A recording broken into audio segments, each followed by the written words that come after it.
Сабақтың басында психологиялық ахуал тудыру мақсатында амандасу әдісі арқылы бастадым.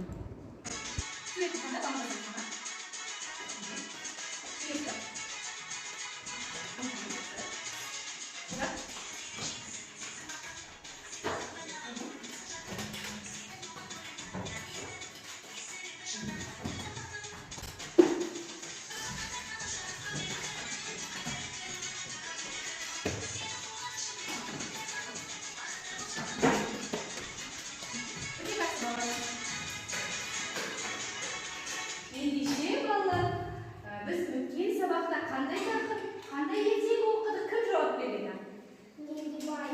Кендебай ертегісін. Жақсы, өте жақсы. Үйден оқып келдіңіздер ме? Ендеше осы қалай оқып келгендеріңізді тексеру үшін мен сіздерге бір-екі сұрақтар қоямын. Жақсы ма? Ол үшін сіздерге мынандай я жоқ деген қағаздар бердім. Сөйлемейміз, тек я және жоқ деп қана жауап береміз. Жақсы ма? Ал ендеше бастайық. Бірінші сұрақ. Керқұла атты Кендебай қиял ғажайып ертегі ме? Өте дұрыс, барлығымыз дұрыс жауап. Келесі сұрақ. Ертегіде 8 басты дәу болды ма? Өте жақсы балалар. Неше басты дәу болды? 7. Өте жақсы. Келесі сұрақ. Керқұла ат сөйлей ме? Өте жақсы. Бәріміз дұрыс екен. Мергенбай Кендебайдың әкесі ме?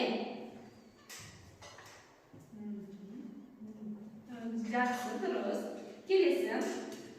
Қойларды Кендебай лақтырды ма? Жоқ екен, аха. Келесі, ханның балалары болды ма? Шатасып жатырмыз, жақсы. Келесі сұрақ, Кендебай ай сайын өсті ме? Ал, неге келгенімізге жоқ болып кетті? Неге жоқ? Блиц сұрақтарды сабақта қолдану өте тиімді. Я және жоқ деп жауап беру арқылы балалардың оқыған оқымағанын тексеруге болады және логикалық ойлау қабілетін дамытуға да өте тиімді әдіс. Өте жақсы. Қазанға бай ма?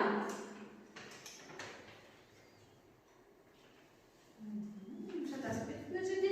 Жоқ, өте жақсы балалар. Оқып келгендерін көрініп тұр.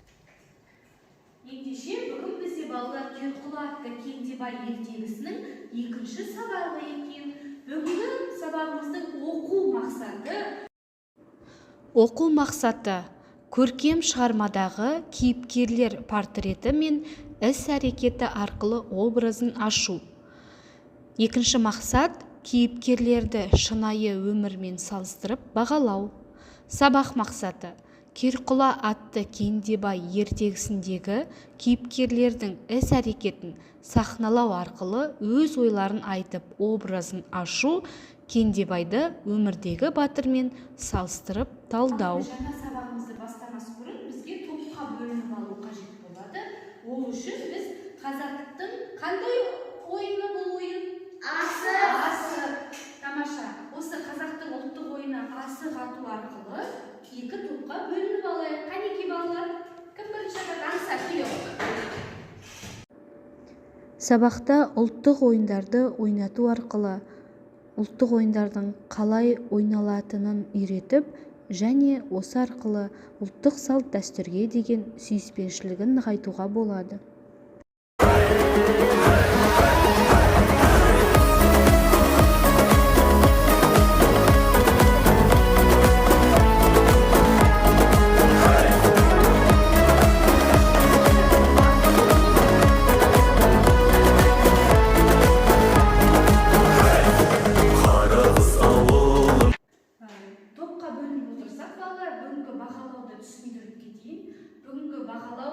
Осы кесте бойынша жүреді.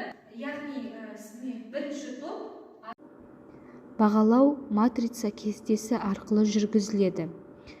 Бағалауды тақтаға іліп қою бұл оқушылардың бір-бірінің бағасын көріп, алдыға қарай талпыну үшін өте тиімді әдіс. Қазір екі тапсырма беремін екі топқа. Бірінші топқа осы үзіндіні алып, сіздер сахналық көрініс көрсету арқылы осы жердегі Кендебайдың және қойшы баланың кейіпкердің образын ашу керек болады. Ал екінші топқа дәл осы үзіндіні мына концептуалды кестеге түсіресіздер. Яғни бірінші Кендебайдың іс-әрекеті, одан кейін өз ойларыңызды жазасыздар. Түсінікті? Және мұнда Кендебайдан басқа Керқұлақ, хан, қойшы бала бар. Барлығыңызға 10 минут уақыт беріледі. Кендебай туралы кім жазады?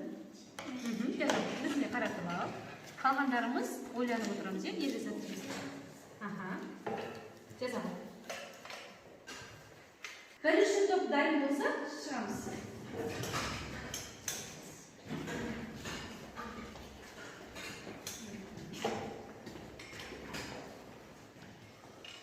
Бастаймыз. Бір күні Кендебай аң аулап жүріп, қозы бағып жүрген баланы кездеседі. Бала жылап жүр екен, содан Кендебай былай дейді: «Неге жылап жүрсің?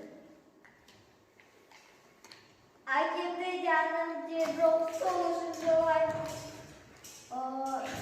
Не болды, достар, айтшы?» Кендебай деген батырдың баласынан елімізге жау тиіп әкелген адамды де жоқ. Сол үшін бағып жүрмін. Олай болса жылама, мен әкемді шешеңді тауып беремін. Кендебайдың бұл ісіне бала қуанып кетті. Оқыған әңгімені сахналау арқылы оқушылар кейіпкердің іс-әрекетін өз бойынан өткізіп, кейіпкердің образын ашуға өте тиімді көмектесетін әдіс. Кезек-кезек айтамыз, jasna? Көрсетеміз, тамаша. Бірінші кім? Бірінші кейіпкер Кендебай. Ол баланың анасын құтқарады, оған көмектеседі. Жақсы. Өз ойынша ол қандай? Ол батыр, мейірімді, бәріне көмектеседі. Мен де Кендебай сияқты болғым келеді, бәріне көмектеседі. Өте жақсы, Ислам. Назар. Кейіпкер хан баланың ата-анасын алып кетеді, бірақ соңында босады.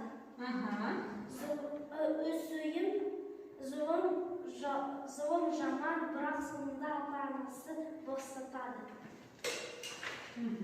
Жақсы, Мирас. Кейіпкер Керқұлақ сөйлейді, көмектеседі.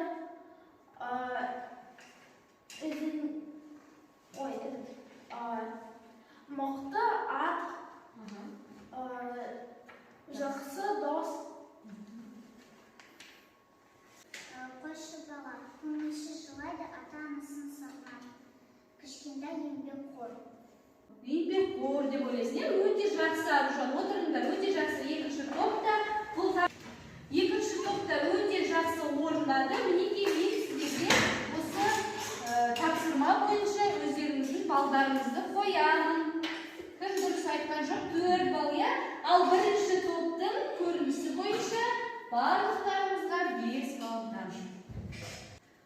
Балалар, бүгін біз қандай батыр туралы оқыдық? Кендебай, жақсы. Ал одан басқа қандай батырларды білеміз? Бауыржан Момышұлы, Сағдат Нұрмағамбетов. Сағдат Нұрмағамбетов дейді, ол кім Мирас? Халық қаһарманы, Кеңес одағының батыры болған. Өте жақсы. Және ол? Ол біздің ауылда туған. Иә, ол біздің жерлесіміз екен, балалар. Сендер білесіңдер ме, біздің мектепте сол кісінің атында мұражай бар. Шығарма кейіпкерлерін бүгінгі өмірмен байланыстыру мақсатында ауылымыздың тумасы, Кеңес одағының батыры, халық қаһарманы Сағадат Нұрмағамбетұлының мектептегі мұражайына алып бардым. Оқушылар Сағадат Нұрмағамбетұлын Кендебайдың ерліктерімен салыстырып, өздерінің осы ауылда туғанына, осы мектепте туғанына мақтанатындығын айтты. Және осы мұражай ашылған кезде осы суретін біздің ауылға сыйға берген екен. Міне ол туралы өмірін, оның мадақтамаларын көруге болады екен.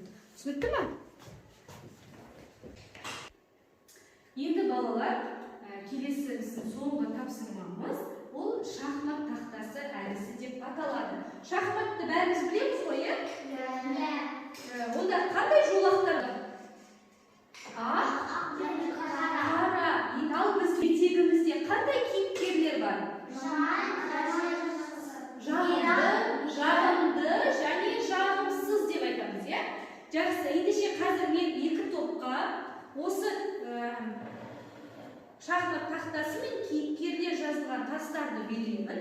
Сіздер жағымды кейіпкерлерді осы қара тақтасы жолақшаға, жағымсыз кейіпкерлерді ақ жолақшаға орналастырып, және неге олай орналастырғандарын себебін түсіндіріп, бүгінгі кейіпкерлерді образын ашамыз. Жақсы ма?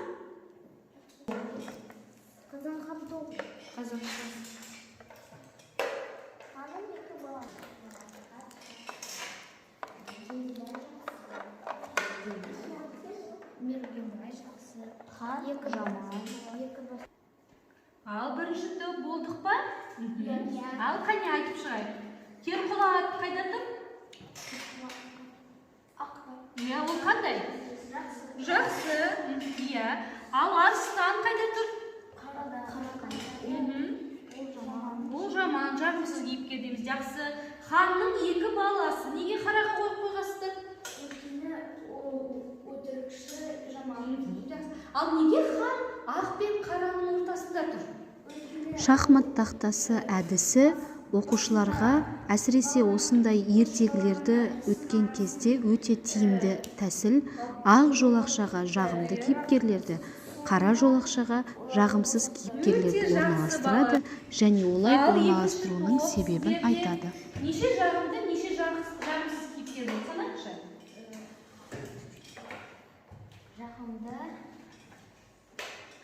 Жағымды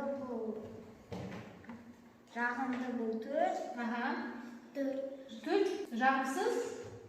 4. 7 басты дәу қандай кейіпкер? Жаман болады. Мергенбай? Мейірім болады. Ал Кендебай қандай? Жақсы. Ол батыр? Өте жақсы. Мейірім. Өте жақсы.